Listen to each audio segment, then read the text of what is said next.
जय हिंद मित्रों। YouTube के जियो बुद्धा क्लासेज में आप लोगों का स्वागत है। मैं डॉक्टर सुशील पटेल आप लोगों को नवम वर्ष के अवसर पे मेरे तरफ से बहुत बहुत बधाई। और मैं प्रकृति से कामना करता हूँ कि यह 2024 में आप जो अपना उपलब्धि यानी कि जो अचीवमेंट प्राप्त करना चाहते हैं उसकी प्राप्ति हो। चलिए अब हम अपने विषय क्षेत्र पर आते हैं।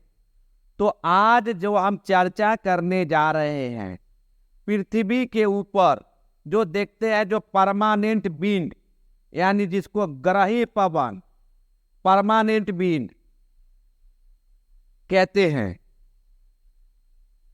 उससे पे आज हम चर्चा करने जा रहे हैं। तो सबसे पहले देखिए कि हवा का प्रवाह जो होता है वह प्रेशर के कारण यानी उच्च वायुदाब से निम्न वायुदाब की तरफ हवा चलती है।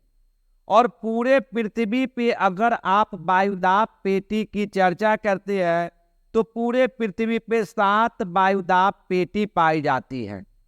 तो सबसे प्रथम वायुदाब पेटी जो आप देखते हैं कि भूमध्य रेखा के पास 5 डिग्री उत्तर से 5 डिग्री दक्षिण के वाली जो वायुदाब पेटी है उसको कहा जाता है निम्न वायुदाब की पेटी।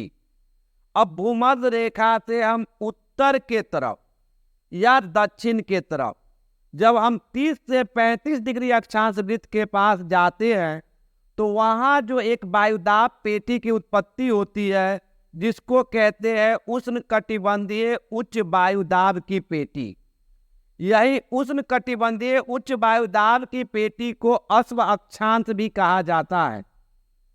अब हम जब 35 डिग्री अक्षांश वृत्त से उत्तर के तरफ या दक्षिण के तरफ जब हम चलते हैं तो वहां जो 60 से 65 डिग्री अक्षांश वृत्त के पास एक वायुदाब पेटी मिलती है जिसको कहा जाता है उपध्रुवीय निम्न वायुदाब की पेटी, यानी उत्तर में भी और दक्षिण में भी।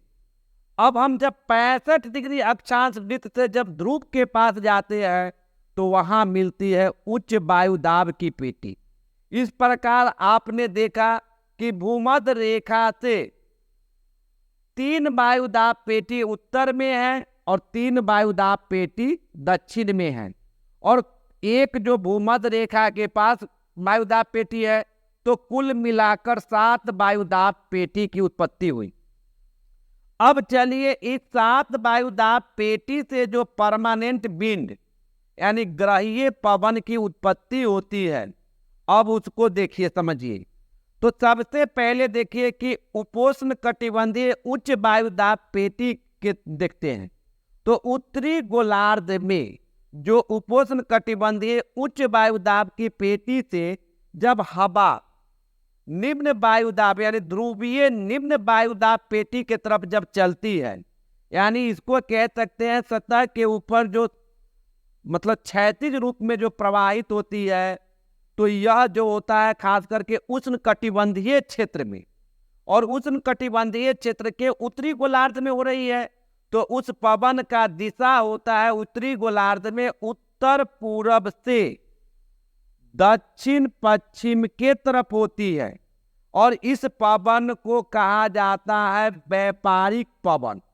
तो आपने देखा कि उत्तरी गोलार्ध में क्या है, उत्तर पूर्व से दक्षिण पश्चिम के तरफ, जबकि यही चीज जब देखते हैं कि दक्षिणी गोलार्ध में जो उपोष्ण कटिबंधीय उच्च वायुदाब की पेटी है वहां से जो उष्ण कटिबंधीय वायुदाब की तरफ जो उष्ण कटिबंधीय क्षेत्र में जो हवा चलती है ध्रुव के तरह यानी कि कह सकते हैं इक्वेटर के पास, तो वहां चलती है। तो उसकी डायरेक्शन है आपको दक्षिण पूर्व से उत्तर पश्चिम की तरफ, यानी दक्षिणी गोलार्ध में जो व्यापारिक पवन की दिशा है वह क्या है कि दक्षिण पूर्व से उत्तर पश्चिम की तरफ चलती है। तो और यह हवा जो है व्यापारिक पवन है।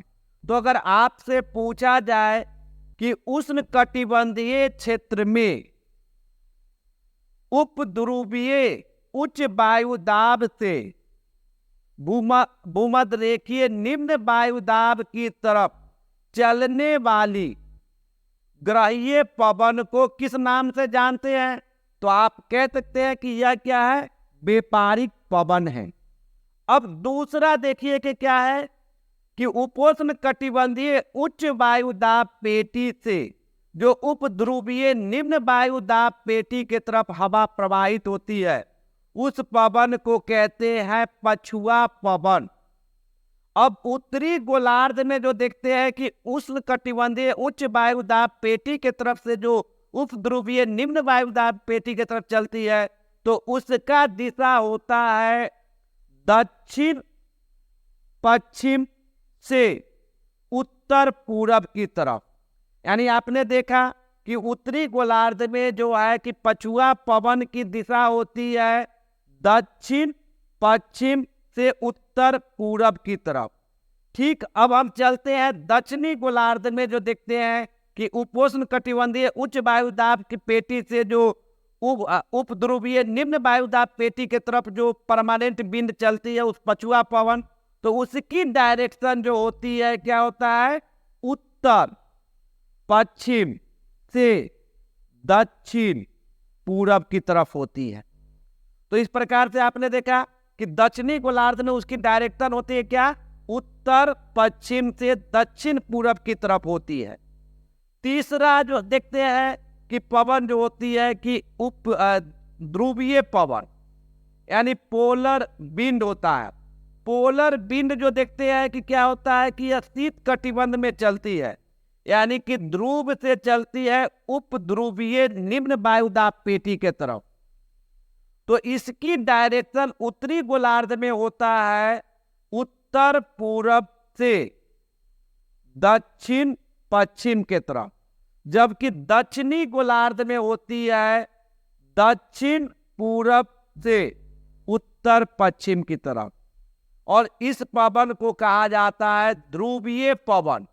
तो इस प्रकार से आपने देखा कि 3 परमानेंट विंड है, यानी उष्ण कटिबंधीय क्षेत्र में प्रवाहित होने वाली ग्रहीय पवन को कहा जाता है व्यापारिक पवन। शीतोष्ण कटिबंधीय क्षेत्र में प्रवाहित होने वाली जो परमानेंट विंड को कहा जाता है पछुआ पवन, यानी वेस्टर्नली विंड।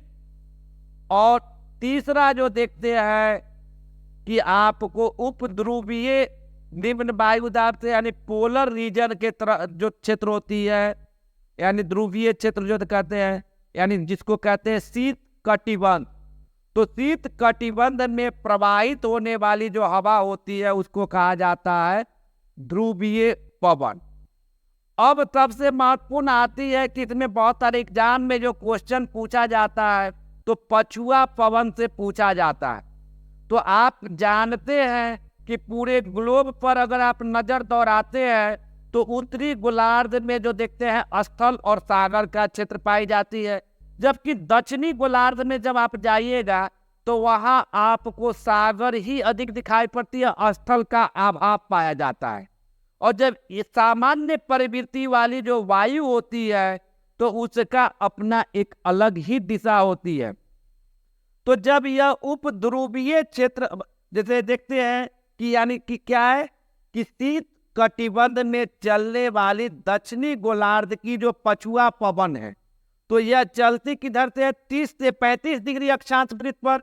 और जब यह हवा बहुत ही शक्तिशाली होती है और यह जैसे जैसे यह दक्षिण की तरफ बढ़ती है वैसे वैसे उसमें और भी शक्ति यानी कि उसकी जो गति और उसमें जो आती है।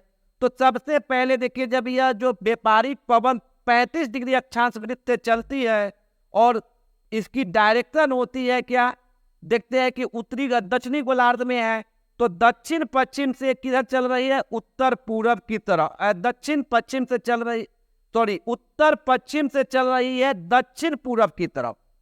और जब यही हवा आगे बढ़ते हुए 40 डिग्री अक्षांश वृत्त के पास जब यह हवा पहुंचती है तो यह बहुत ही विकराल यानी जो हो जाती है यह गति।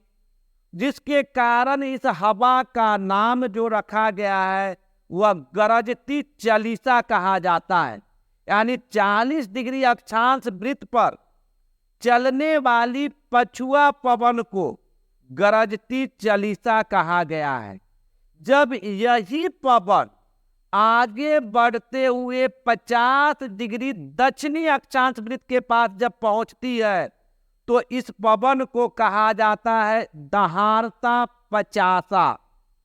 यानी जो देखते हैं कि इसकी डायरेक्शन जब आगे बढ़ते हुए दक्षिण पूरब की तरफ आगे बढ़ रही है और बढ़ते हुए 50 डिग्री अक्षांश वृत्त के पास जब पहुंचती है तो इसको कहा जाता है दहाड़ता पचासा। और जब यही पवन आगे बढ़ते हुए 60 डिग्री अक्षांश वृत्त के पास जब पहुंचती है तो वहां कहा जाता है इसको चिकता साठा। तो जैसे आपने देखा 40 डिग्री अक्षांश वृत्त पर पछुआ पवन को कहा जाता है गरजता चालीसा, 50 डिग्री अक्षांश वृत्त पर प्रवाहित होने वाली पछुआ पवन को कहा जाता है दहाड़ता पचासा, और 60 डिग्री अक्षांश वृत्त पर चलने वाली पछुआ पवन को कहा जाता है चिकता साठा। और यह ऐसी स्थिति जो होती है पछुआ पवन का वह दक्षिणी गोलार्ध में ही देखी जाती है, क्योंकि दक्षिणी गोलार्ध में जो देखते हैं कि समुद्र ही समुद्र है, तो एक ही प्रकार की जो वहां देखी गई, जिसके कारण और यहाँ से जो है कि भिन्न भिन्न एग्जाम में क्वेश्चन पूछा जाता है। तो अगर मेरा वीडियो आप लोगों को अच्छा लगा है तो इसको लाइक कीजिए, कमेंट कीजिए। अगर मेरे चैनल पे आप फर्स्ट टाइम हैं तो इसके सब्सक्राइब कीजिए और अपने मित्रों में इसको लिंक को शेयर कीजिए। थैंक यू मित्रों।